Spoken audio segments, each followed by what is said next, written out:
And we are back, everybody, for another episode with the Fulfilling Destiny podcast. I'm your host, Jan-Marini Pacleb, and with me are two guests uh, who have both been dealing with some tough times, and they're here to tell the story about it. How, like, what exactly? That's not my story to tell, and that's why we're here. We're gonna have people share their stories, open up the platform of discussion, and remember, treat everybody with compassion because I wouldn't have known the histories and stories that they've been through if I didn't open up my heart and open up my mind to embrace them in.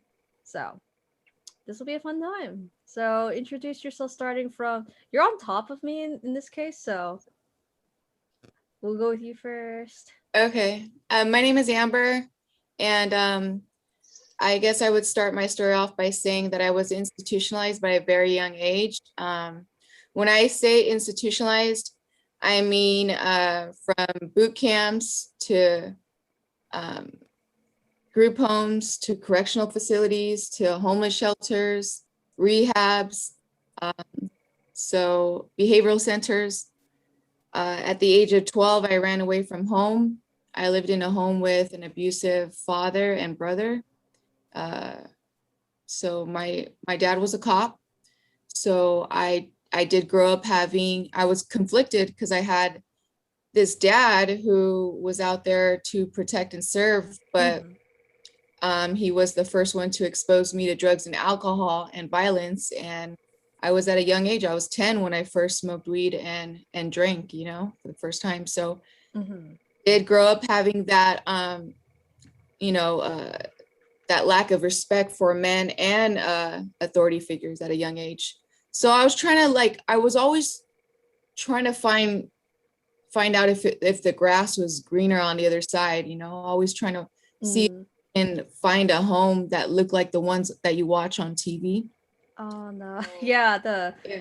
the wishful thinking, the Mm-hmm. I want what they have type of Mm-hmm. thing. Yeah. Mm-hmm. Yeah, I get it. Yeah. So I looked for my mom and I ran away across state, and you know she happened to be suffering from multiple diagnoses of mental illness, untreated. So she wasn't nothing like I thought she was going to be. And her lack of being able to be emotionally open to me or accepting of me hit me hard, Yeah. because here I had the dad who wasn't able to be the dad that I needed, and here I had the mom who was unable to be the mom I needed. So my behavior, I started acting out, and I no longer wanted to impress these two people in my life or show them that I could do good in school. So I started hanging out outside the house, and I started running away. As much time as I could spend on the streets, I would spend on the streets. Willingly. Yeah. The only time I came home was, I would call it home base. The only time I came back to home base was when things got really, really tough for me on the street, and I needed a bite to eat, or I needed to pick up some clothes, or I needed to take a shower. Wow, so But like then, very, very minute needs or like just basic needs, but you wouldn't linger. yeah, and then I wouldn't be able to stay long at home base because that would be my dad's house, and I wouldn't be able to stay long there. Like the cops would bring me back because I couldn't be on the streets. I was a Sure, yeah, minor. you're a The minor. cops would always bring me back, and I would be silent. I wouldn't tell them what was happening at there was those secrets that you keep in the family. So I wouldn't want to. You live with this fear that your parents instill in you, like, and tell you like, hey, you're gonna end up taken away, and the family's gonna be taken away. I'm gonna lose my job. All this fear that's shot into you at a young age. So you don't want to cause any disruption in the chaos that's already going on. You don't want to be the cause of that, right? So you just keep those secrets, and you learn how to deal with it in different ways. So avoidance was my way. Just don't be there. So I would be living out of boxes at friends' houses until their parents could no longer keep me there, because again, they wouldn't want the heat because they were up to no good themselves with drugs and alcohol, party pads. So when people were noticing that kids were there all day, not going to school, and they were catching heat, I would have to bounce.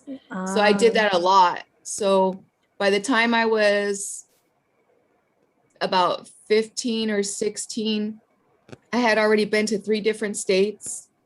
I had already been to 9 different high schools. Dang. I couldn't even catch up. Education was not an option for me. It was pure survival mode at that age. I wanted to eat. I was hungry. I wanted to stay safe. So I was worried about where I was going to sleep at night, being cold, being comfortable, and if I could trust you. And most of the times, 9 out of 10 times, the trust wouldn't stay too long and I would have to bounce because something would happen to me. Being a girl in those situations, a lot of bad things happened to me out there. So, yeah, by the time I was 16. That's like 6 years on the street by then, right? On and off, right? Yeah. Holy crap. It's a long time. That's awful. Yeah, it was, it went by really fast. Like if I think back to my childhood, I feel like it went by super, super fast. And the thing is, it never kind of changed. It kept, the cycle continued in my early 20s. So it was more institutions, more trouble, more behavioral problems, more survival, more ways to cope, but they weren't necessarily the best ways to cope, right? Yeah. So the drugs, alcohol, anything else that could get you to not to be in that headspace of survival time all the time. And that lack of respect for men or authority figures didn't help either. I noticed looking back in hindsight, it didn't help me. And with my criminal activity and not justifying what I did, but I know how that's, looking back in hindsight, how that's all intertwined, Yeah. But one thing I do want to mention is after that was like a repeat cycle all the way throughout my 20s into my 30s and my early 30s. And then this last time I was incarcerated, something was different. The first thing I noticed, looking back, that was different is I didn't get high this last time I was in there. So I had somewhat of a clear mind. I found out there was some kind of incentive dorm. So there was, we called it the princess dorm, Princess. I know that we talked about it last time, like for our intro meeting. It just sounds so strange to hear in like the name princess dorm. Well, you think about it, like a lot of these spaces where when you're locked up, you live in spaces where some of them aren't even walking. So you're just kind of like, you don't walk to go eat or nothing. You get your food through your door and you eat, you eat right there. But so once I found out that you can work your way up to a certain place in that facility, that you get nice, comfortable pillows, you get a little mat, you get a nice blanket, not the ones that scratch your skin. You get to go outside, and they had volleyball courts. That's a real big incentive for someone who needs, not say like instant gratification, but it's like it's something nice. It's nicer than, especially for you who never had anything for so long. That's a real big incentive. Yeah.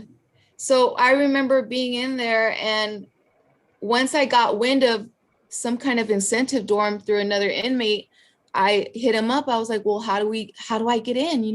What do we have to do to get over there? And they're like, you can't get any write-ups. And I was like, crap. For a year? Well, I don't know. No, you just couldn't. I don't know. You couldn't get any write-ups. And then you had to apply. So while you were waiting to apply and before your name got picked, that's what they determined whether or not if you had any write-ups during that waiting period. So when your name got pulled, by the time my name got pulled and I got interviewed, I didn't have any write-ups. Nice. And the interview went well, and they picked a few girls, and I happened to get picked, and I went over there. I got moved.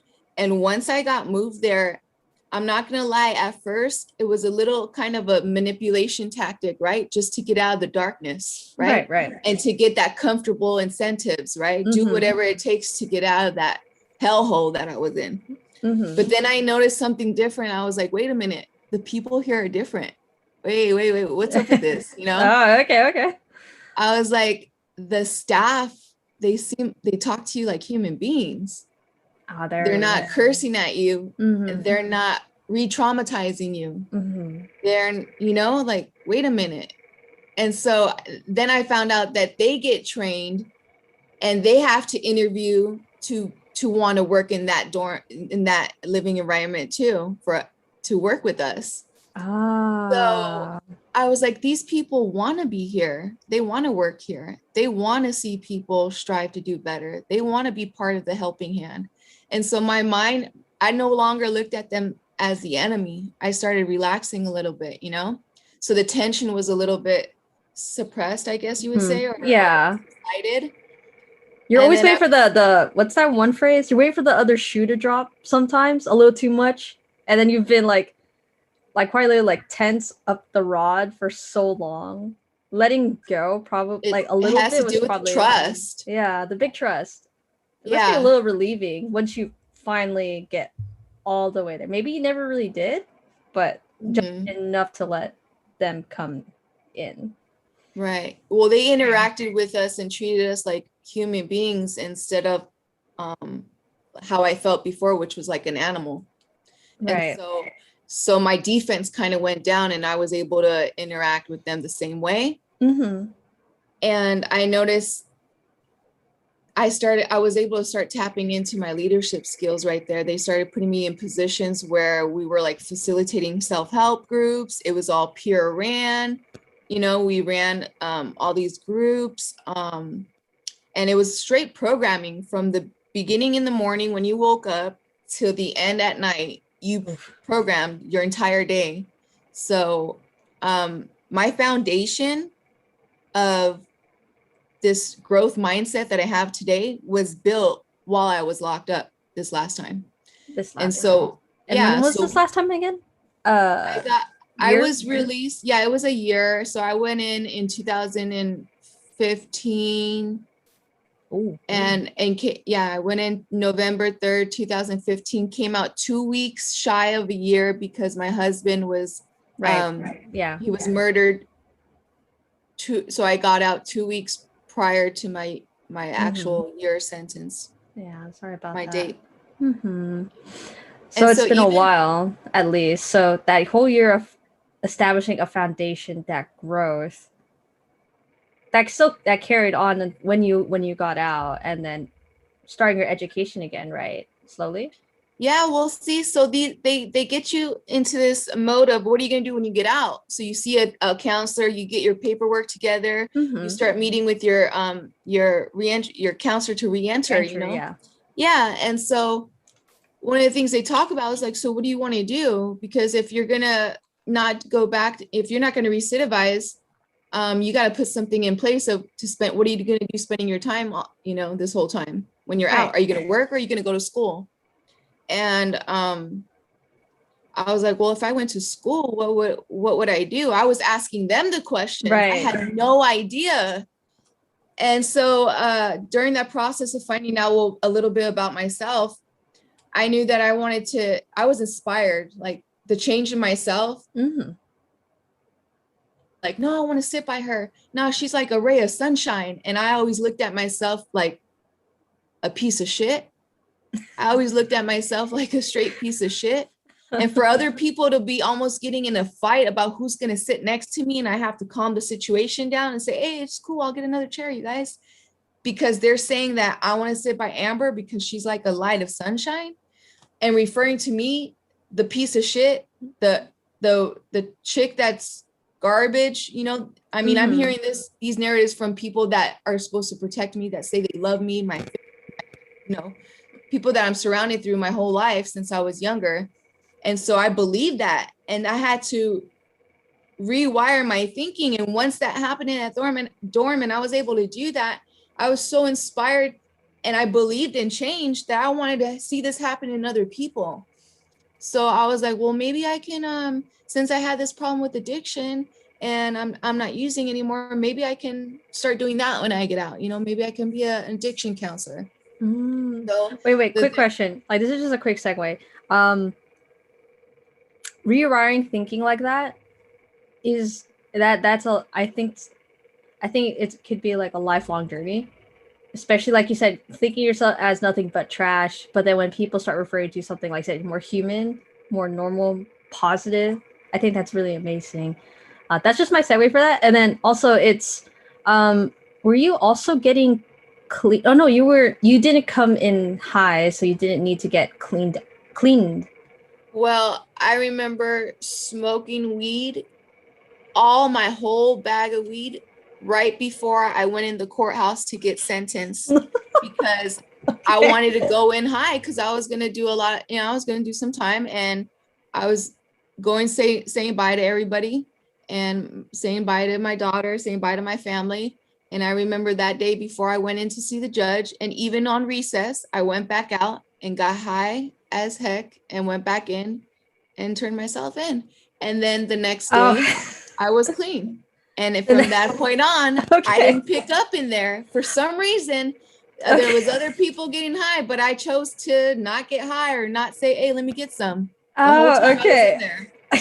I thought you went through a program while you were in there. So I didn't know that you went kind of like drugs are real. If you're a drug addict and you're a hardcore drug addict like me, you're gonna get drugs no matter where you're at. And we're gonna get drugs in jail every single day. Right. That's just the truth. Yeah. So we want to get high.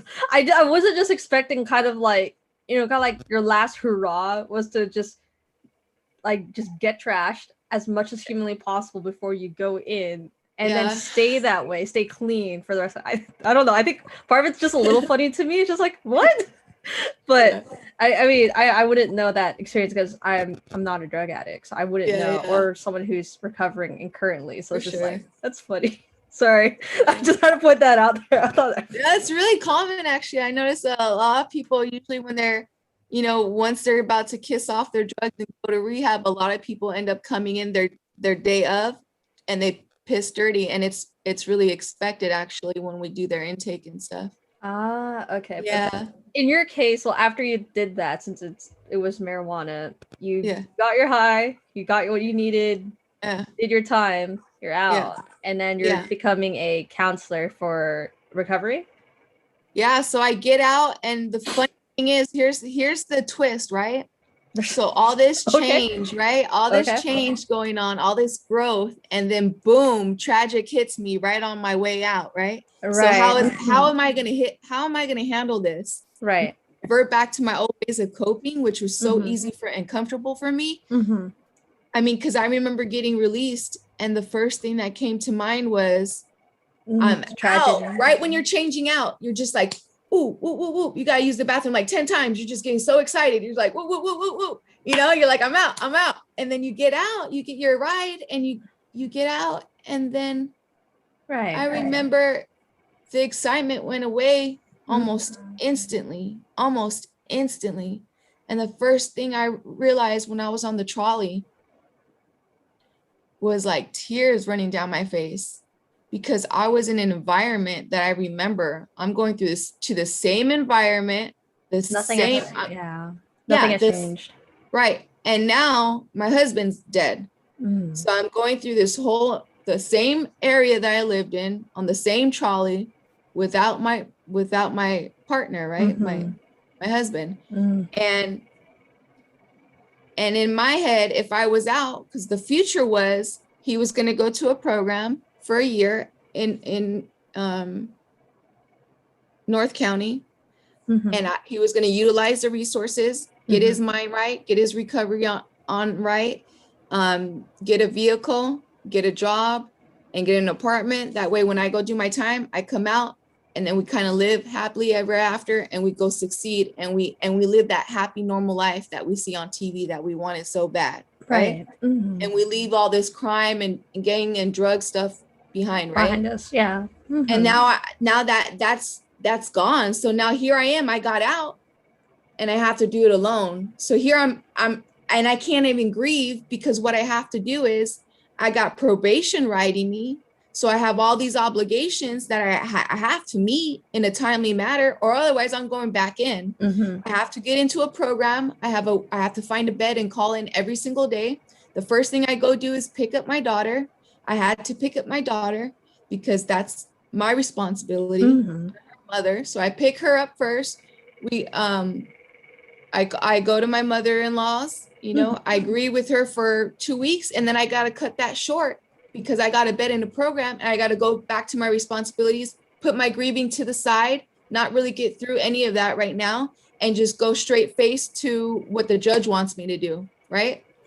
Jump in that program, do that 4-month program with my daughter, stay clean, and focus on my recovery, because you can't really go to work in that program or focus on anything else. You're glued to your recovery and that's it. Right. What I noticed was that empathy and non-judgment that I received in that dorm where my foundation was built was not in this program that I was in. I didn't find that through the staff in this program I was in. So here I am, like, I want to go back. My mind's telling me, do something to get your ass back in jail. That's how twisted my mind was in that moment because of what I was faced with. I was like, look, there's holes in this system. Like these group homes I was in when I was younger, I was getting high with the male facilitators when I would see them on the streets 2 years later. Granted, I wasn't in the program anymore, but they remember my face. They knew I was one of their youth that was in the group home, but still they would smoke a blunt with me after work and put their badge away. So I mean, there's holes in the system that are this system is there to help create a space for individuals like myself to better us, right?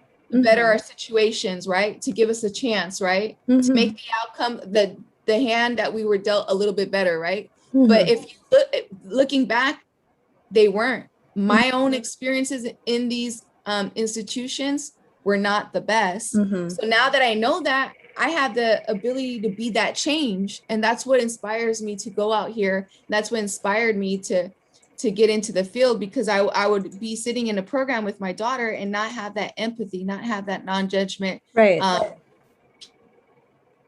Oh, your audio cut out for a minute there. Oh, sorry. No, it's okay. Technology. It's already difficult enough. No worries. Yeah. So you say that's why you got into the field that you want is so you of helping people, right? Helping people. Yeah. So I did that program with my daughter, but here's the catch. Once your 4 months is up, then where do you transition to? Because I'm a transit.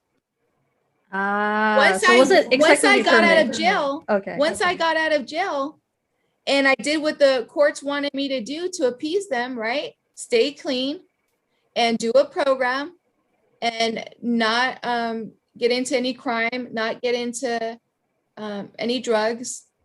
But what about housing? What about, what kind of services where are we going to go? So after I got out of this program, my time was coming up and I was panicking and I was going to the staff like, hey, let's lay down a game plan for me because I'm about to graduate the program and I need resources. Right. Did you get resources? So yeah, I ended up going to a homeless shelter for women with children in San Diego. And it's a 3-month shelter. And if you're coming in with the background I have from homelessness, going into the whole cycle of homelessness again, right? And so you get 3 months to get your life together and find a spot. That's not realistic in San Diego. There's more need than there is services in San Diego for homelessness. And so when my time starts, you get a case manager, they present all this stuff to you, and I'm a go-getter. I do the footwork. I get all my stuff. So I was out there pursuing and putting in the footwork, turning in the applications, I was on every single wait list that existed. I was following up on top. They knew my name because I was on top. Kept following up. Yeah. They said, I'll call you back on Tuesday and didn't call me. I was on them on Wednesday. So Nice. I wasn't falling in between the cracks because of something. The ball wasn't in my court. It was in the system's court. Or in the system. Still fell in between the cracks. So here we are again, right? I'm in this short-term homeless shelter for women with children with my daughter. I enrolled in school the minute I got in there, and I transitioned from that program I was in. I was in the homeless shelter, still didn't have housing situated. I'm almost on my way out, but I was at San Diego City College. For sure, I was still trying to pursue something greater than I knew, even though I didn't have all the answers. I didn't have my housing stable. I knew I wanted to pursue something. You know, I knew I wanted more, better. I wanted to improve my quality of life for my daughter and myself. You know, I knew that much, so I didn't give up. And my time was up, so they put me in another shelter because we didn't get nowhere as far as stable housing for me. Time frame. So I went to another homeless shelter. It was long-term. This time they give you a year to get your stuff together, which still, if you look at all the statistics, if you look at all the numbers, if you look at all the homelessness in San Diego, the need is greater than the programs. Right. And also there's a lot of, okay, so what I experienced, I went through this twice. So I went through going away and going through a program, the same program, the rehab program with my daughter, and then going through the same short term. Quick pause. Is this going where I think it's going to go? If it is, I have to say trigger warnings. Huh? Is this going where I think it's going? I'm not sure. Oh, sorry. Then excuse the train of thought. Like if it's any experience that is potentially triggering, let me know now so I can do my trigger warning entry. No, it's not. No. Okay. What I was gonna say is, sorry. This was my second round of doing this cycle of getting locked up and going through the same shenanigans of going through a program. Okay. So that's we're talking the first time. Yeah, so I went the second one already. Yeah, we are, but I just want to let you guys know that I did that. This was the second time, but I had already done this same trip, exact trip.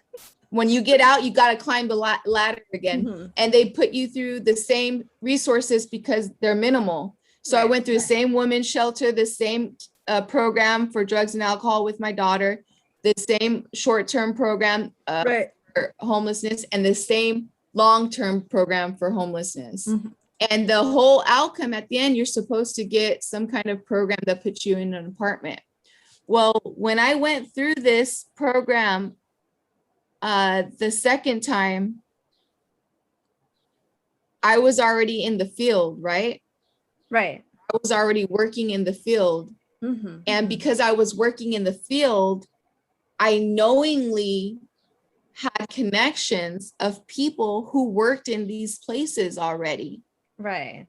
While I was on the phone with them asking for, hey, I'm supposed to check if there's a bed. Hey, I'm supposed to check and see if there's an open unit, right? To transition to one of the programs. And every day you get told, no, there's still a waiting list, or no, you're this number on the waiting list. I have people who actually work there and insiders who would tell me there's 32 units that are not being occupied. Why are they telling you there's a waiting list? So me being the person I am, having that kind of intel, of course, I went around and I was able to get on top of that issue and address the issue. And that's why I got in soon the second time around.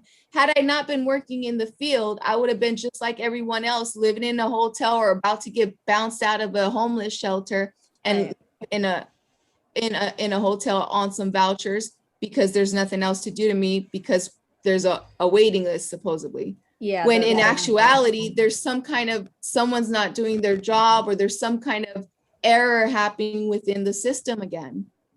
You see what I'm saying? Yeah, that's yeah. Yeah. So it's there's frustrating on your end. there's a lot of holes in the systems that I've experienced, and I feel my heart breaks for the others who are still experiencing these situations Mm-hmm. and having to be told about the waiting list, or having to be told, you know, certain situations that might be inaccurate, and not might be managed correctly within the systems. You know? Question. Yeah. Because like you said, it's a crack in the system, right? That waiting list. If like we're just gonna throw hypotheticals here. If you weren't in that same mindset when you were out the second time, Right.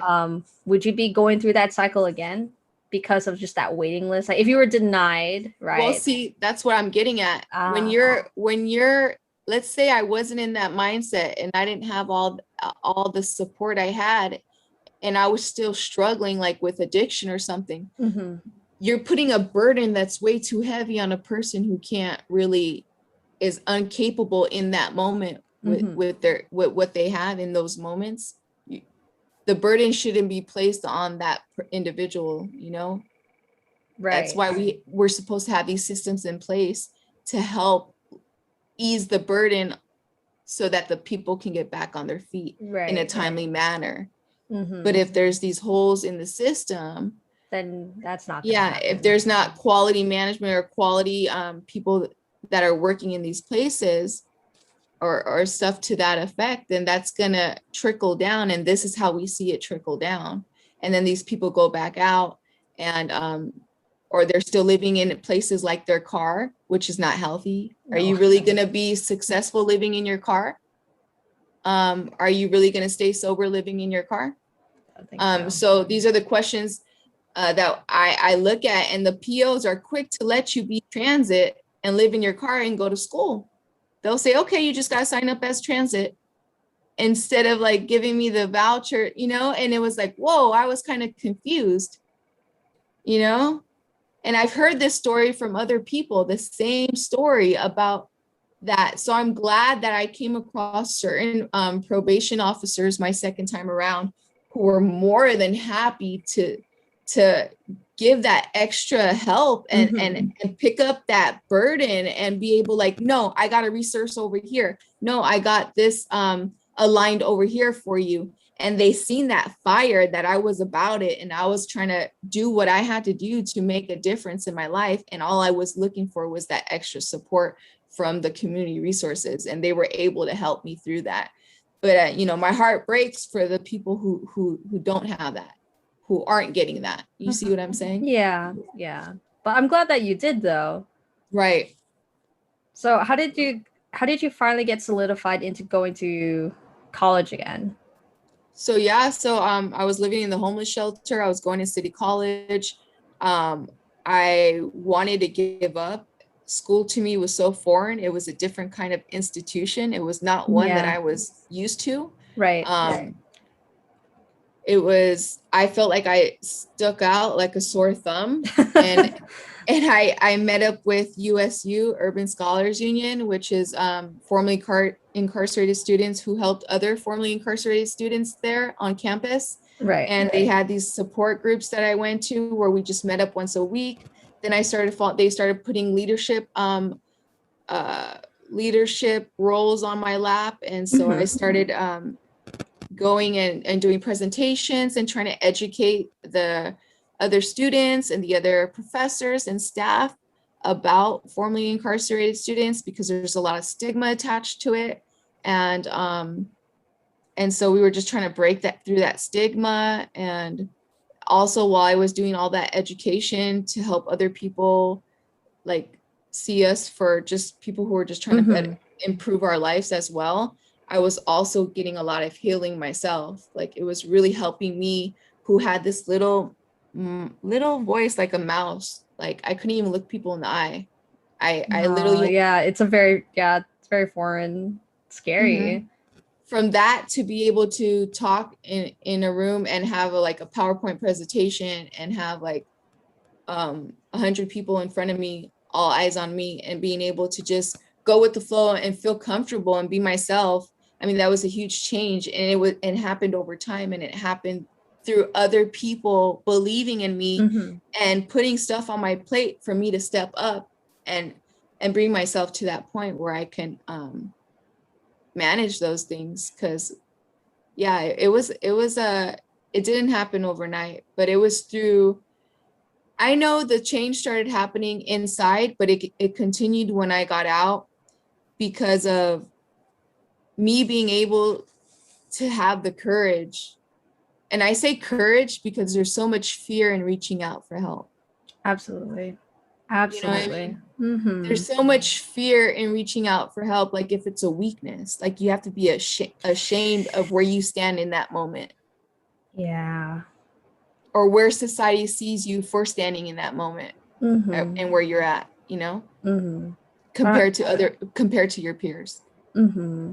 And I think that's really important too, especially that like you're being very vulnerable by telling your story, and you're opening up to a lot of trauma that I've personally never seen so much in an individual, or like heard of it. Like these are like stories I would like hear on television, or like in a documentary when someone had already passed or has lived long enough to write several books about it or something like that. It's like that's a lot. You had a lot of fear, and like I probably couldn't imagine standing in front of a room with other students or other peers who haven't lived the life that you lived and listening to your PowerPoint. I'd probably put myself in a panic. But that's It was amazing like, though. it was empowering for me, because it was like I'm educating people to change their Right. mindset and break through whatever they might not even be aware of. Like most people might not even be aware of their own biases, you know, and it's all based on their own experiences or lack of, I Right. feel like sometimes. So yeah, yeah, just having that courage and being able to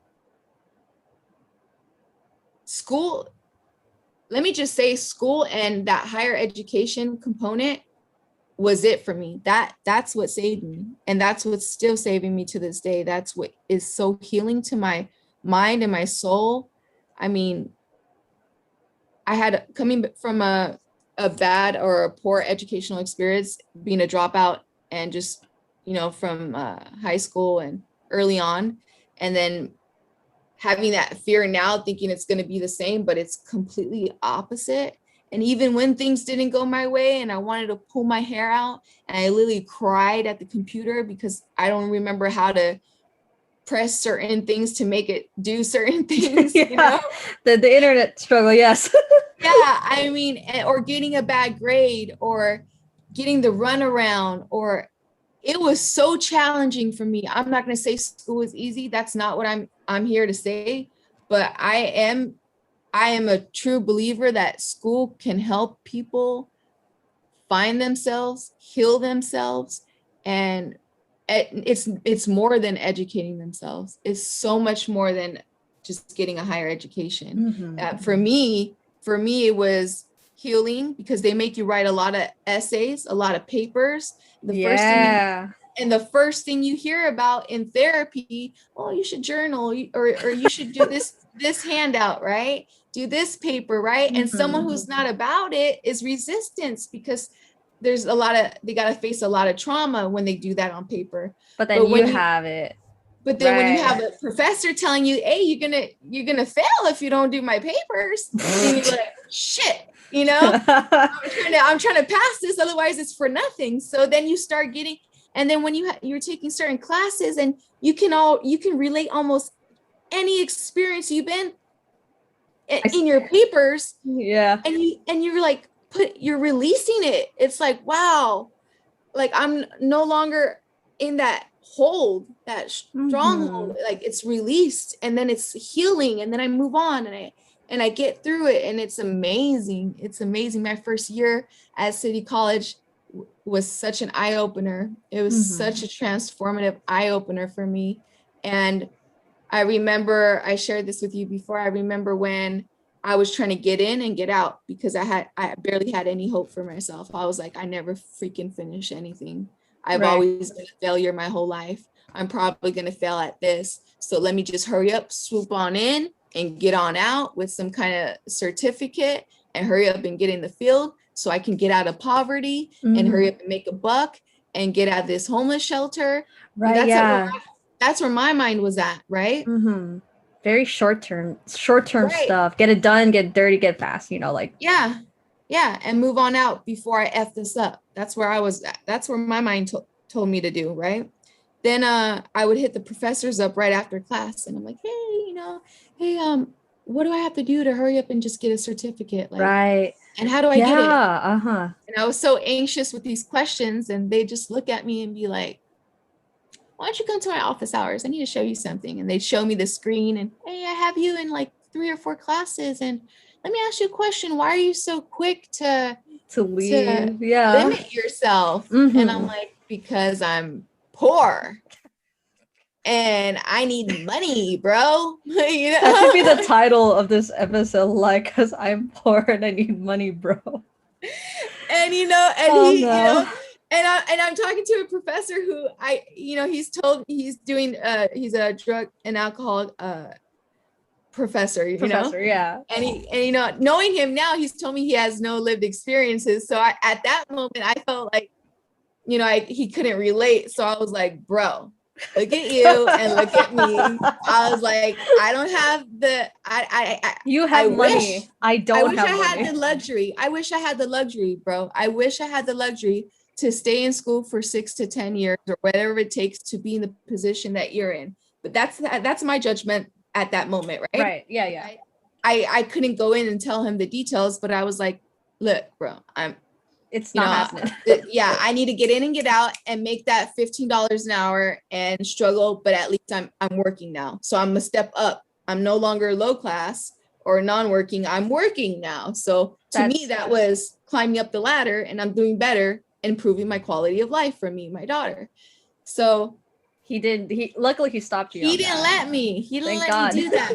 And a lot of other teachers were all in the same boat. They didn't let me do that. And so with USU and these professors just instilling all that, just changing my mind and telling me you should go for your AA. And I'm like, what's an AA? And you know, and because by then you would have a GED. You would have a GED. Yeah. So they push you to get an AA. Okay. Yeah. There we go. And they were just like, my whole thing was like, what is the commitment I have to make? Because I have probation. I have all these fees for court. I have all these obligations. You're a mother too. Riding my back. And I'm poor, and I have to, and you know, and I have to stay on top of all these leads just in case someone calls me to get in out of a homeless shelter. You're always programming. So any kind of resource you get or they throw your way, you always have to program and meet certain. So the more you tap into, the more people are asking for you to tap into in their circle, your time. So you need to offer your time in that direction. So my time was tapped into to its highest level. So I was like, okay, if you want me to get my AA, tell me what do you need from me? Because I got this, and this, and these people need this from me. These people need this from me. This homeless shelter needs me to do this and be here for this case management at this time. So my time is limited. There's 40 hours in a week. If I'm trying to get my AA, what does that consist of? And they broke it down for me. I went beyond. I was doing like 80-hour weeks. I mean, I was going to sleep clock, and I was waking up at 4:30, 5 o'clock, taking the trolley, riding my skateboard.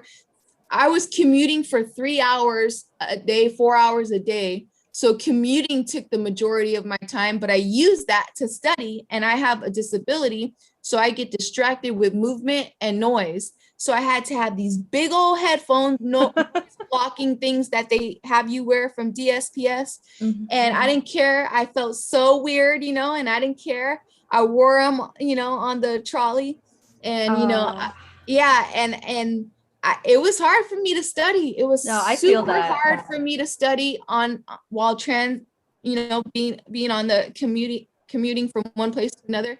But I had to double dip, and I had to look at my time wisely. But I managed to get my AA in AOD and sociology, and I transferred to SDSU Woo woo! And yeah, another one.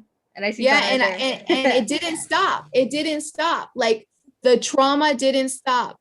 I went through a lot of stuff in my personal life as I was trying to reach for the stars. I still had some old behaviors. So I would attach myself to unhealthy relationships. So here I am getting my ass kicked in the closet by my dude, bloody.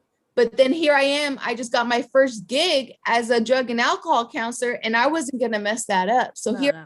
wear the suit, put the heels on, wear the mask, and go think I'm going to try to teach these women in this facility how to stay clean, and I'm going to run these groups and facilitate these groups and show them a new way of life when I didn't even get the proper help that I needed to get in that time period. Mm-hmm. On this mission of growth, right? Right. And school and Mm-hmm. a job for money, Mm-hmm. that I didn't even pay attention to my own self-care or how to really fix myself and tap into the therapy in the way that I needed to. Because you think about it, someone who came from so much trauma, all those 20 30 years of living a certain way, all the abuse, Mm-hmm. and as a female, all the sexual abuse you go through living on the streets in the lifestyle you live in, Right. and all the things you accept and all the narratives Mm-hmm. you take in as that's who you are, and this is what you deserve, and this is how it's going to be, and this is you, and this is what's going to look like for the rest of your life, and trying to break out of that happen. So while I'm making moves in the spotlight on the outside, Something was behind closed doors, I was still struggling in certain areas of my growth. what took you out of that place after? So, not to say that I'm not trying to brush the issues. I just like I know that it's something to Sure. talk about. So this is like after you started pursuing that AA. Like you said, you were setting up a show. Your front self was showing that you had it all handled. In the back seat, you were still suffering a little bit. I say a little bit, but it's a lot. You suffered. So And it's okay, you know, it's okay. It sometimes that just it happens. But what I'm wondering is that what took you out of that spot to start learning to love yourself or to treat yourself as if you would treat to be those girls you honest, taught. I'm still learning. To be honest, I'm still learning, and it's still a journey, and it's still a struggle every day. And the one thing I don't do is the one thing I won't do is give up. Hey. Even when my mind tells me to give up, and my mind tells me this ain't for you, if this is as good as it gets, you might as well quit now.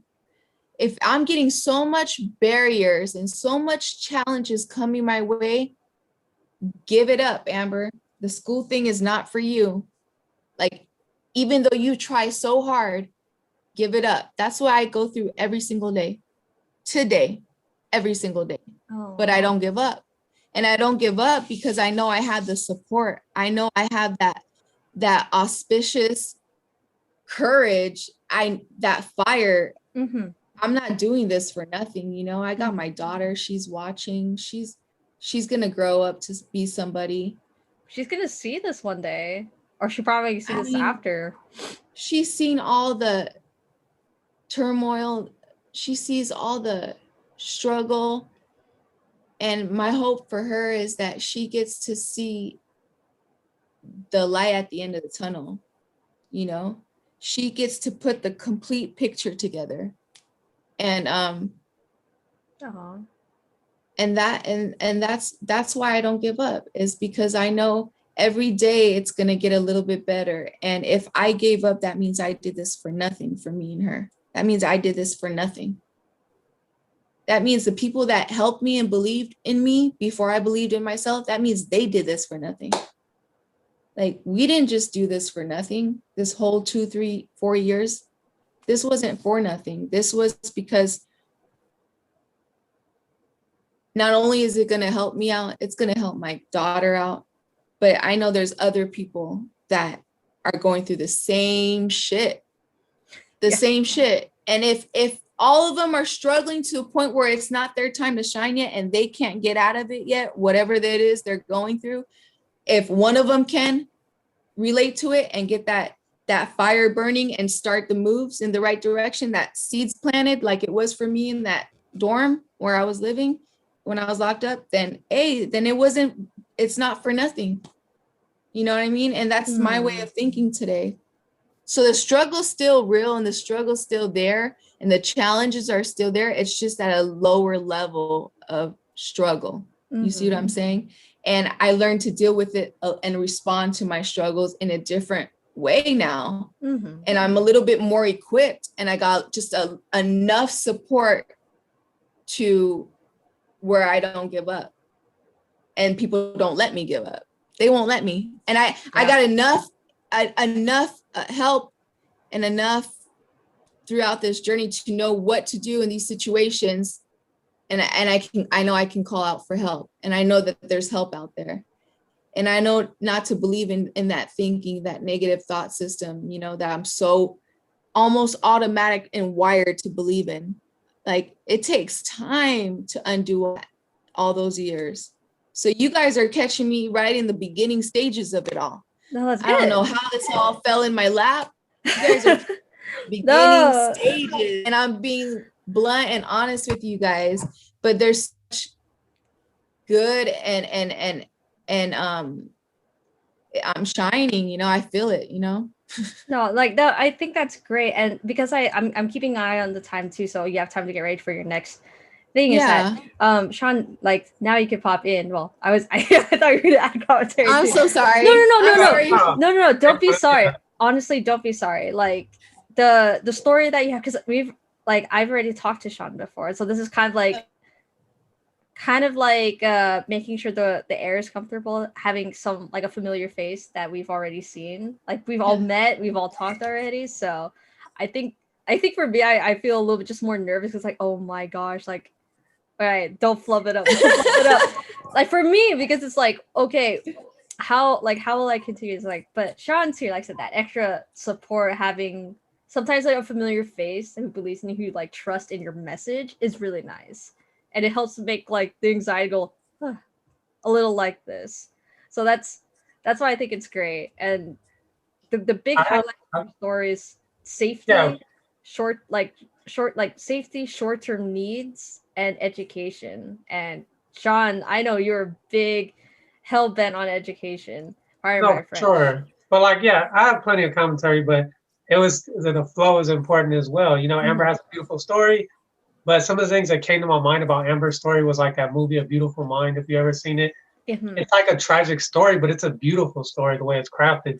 So all the pain that Amber went through is technically, she's a genius. So it's like, it's crafted this beautiful story that everybody can experience. So what she's got to experience is going to be unique to her, but it's a superpower actually at the end of the day.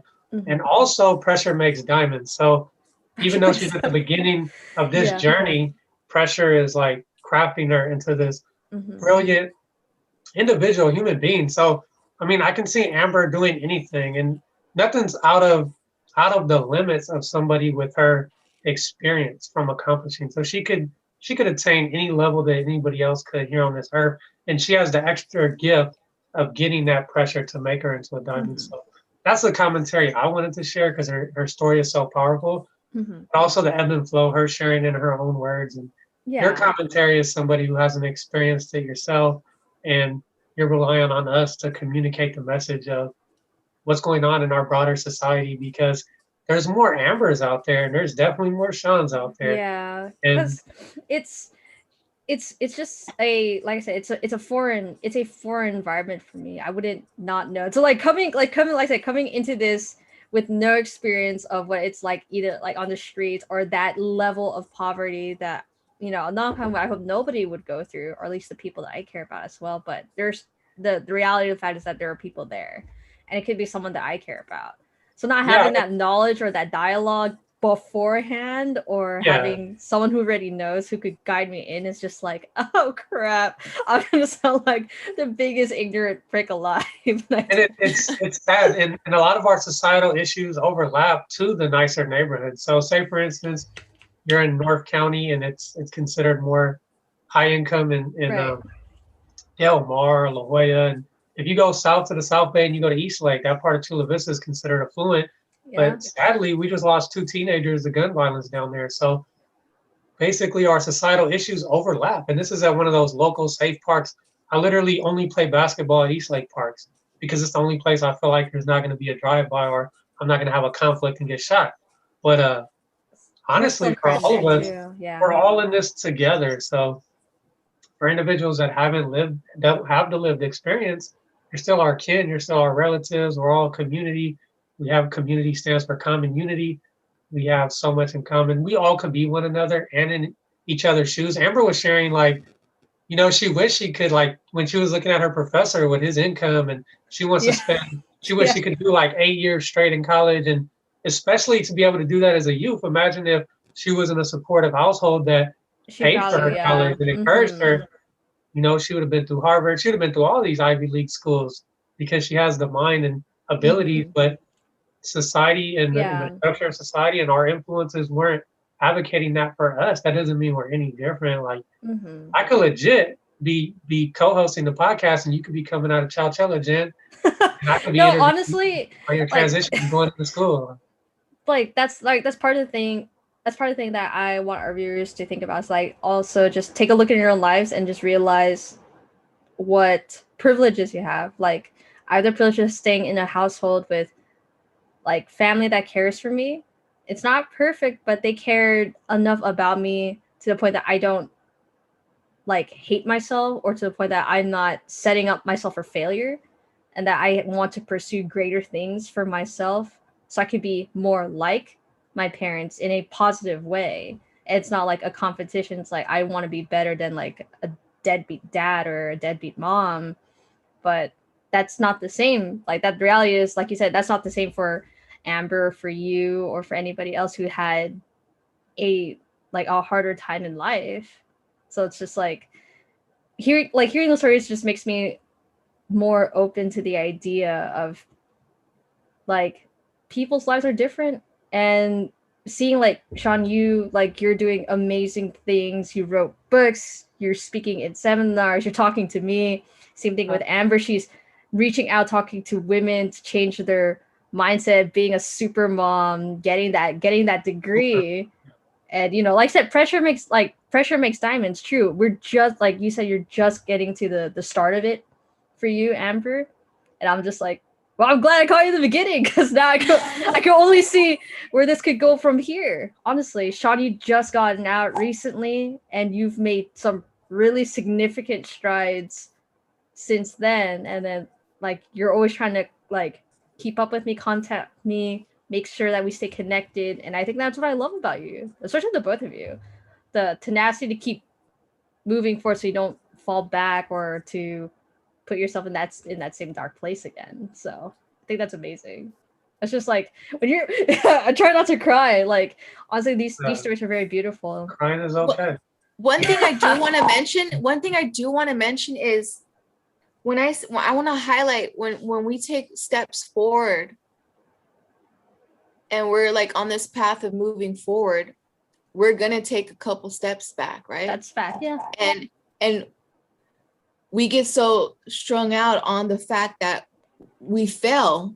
Like if failure is not part of growth, but it's how I honestly, someone told me this and I honestly believe it's how I respond to failure. Like failure is a way to grow from. Like if I get back up every time I get dropped, every time I drop, every time I take a couple steps backwards or do the same thing I used to do, but then something kicks in and I move push a little harder. Yeah.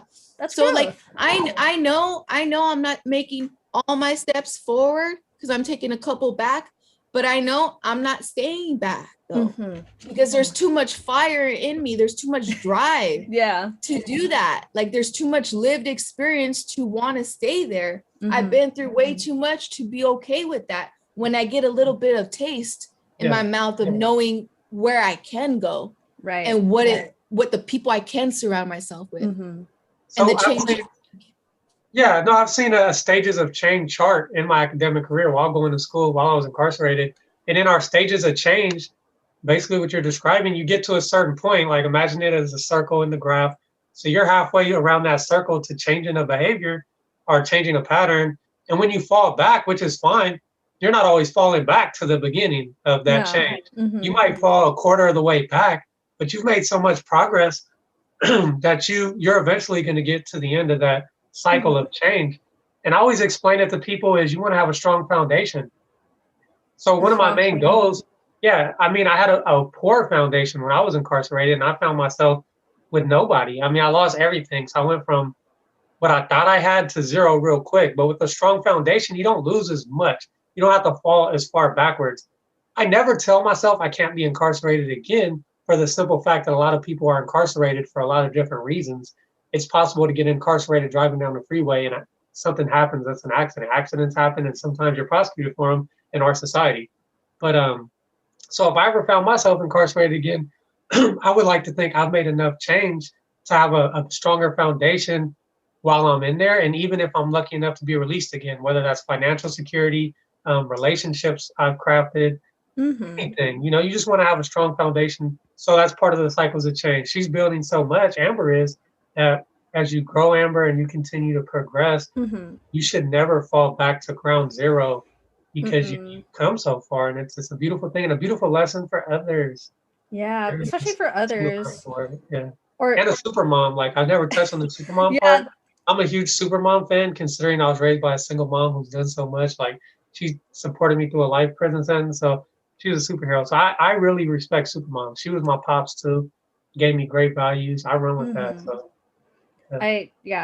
gotta, especially for like Women's Month too. It's just incredible, empowering story. And then my last thing about touching base before we have to let Amber go is that, you know how you said that graph little circle, even if you take step backs, even small steps forward, or those small victories that you could take them, like take those small victories, because sometimes that's, like I said, that fire, that's like what you need to start pulling yourself back toward that path, even if you took a couple steps back or a lot of steps back.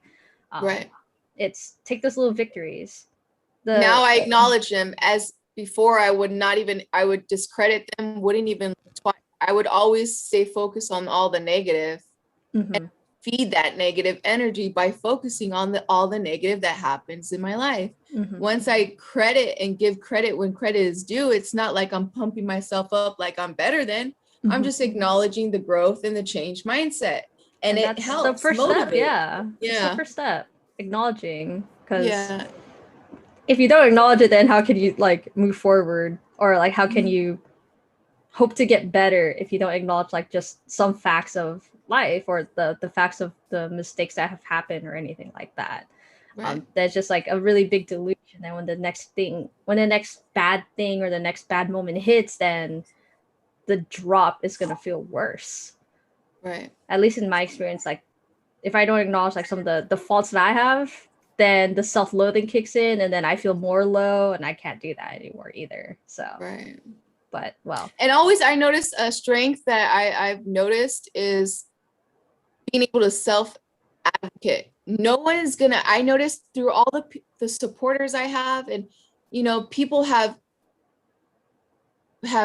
went above and beyond. Those people that have went above and beyond their scope of practice, whatever they're there to do, whether it was a deputy, whether it was a therapist, but they just said, hey, come here, Amber, and they said one-liners or whatever it was to make me walk away, like my teacher or whoever it was. And I was like, oh, okay. And I get a little strength or a little bit of love out of that, and I feel a little bit stronger. But I feel like whenever I felt like giving up, or whenever I felt like I was falling in between the cracks and no one can hear my voice, it was like I didn't stop self-advocating. Like I always advocated for myself when I felt like I was going to drown, you know, or, you know, and I feel like that's important for people to, once they find their voice, never to let it sleep again, you know, because you will be heard and you will be supported. There's so much resources and so much people who want to support, and USU and Project Rebound have been there for me, and so has who I once considered was my enemies, which was you know, where my foundation was built, you know, which was when I was inside. So it's crazy how my mind has grown in that sense too. And I just want to say thank you to you guys before I take off. All right. No, that's perfectly fine. So I think it'll be fine for us to send it off here. So I think that was your soapbox, your last standing bit. So Shawn, anything you'd like to add before we send Amber off, and then we'll call it a day? About my no, just basically, I guess I'll reach out, Amber, and connect on different projects for Project Rebound. I don't know how much time you have left there, but as far as our podcast, did you want me to share more of my story? Because that would take longer, or did you want to just? We could do it for another day, and that's Okay. okay. So No, it that's could just fine. be all about you, since I've gotten to know you No, really no well. worries. Yeah, And it then definitely. It's just all of my experiences. I can relate so much to Amber. I mean, I found my change in juvenile hall, so my change occurred there, and yeah, I'd love to share that eventually. okay, and we'll make that happen. So that education, compassion, and self advocate for yourself when you need it. So I'm proud to have these two lovely individuals here. And to our next collaboration, I would love to get to know you more too, Amber. When you have more time, I know that you're a busy, busy woman, and go get those diamonds, girl. I'm proud of you. All right, you guys. Bye, Amber. Bye. You guys have a good one. You All too. right. You Bye. too. And in 3, 2, 1.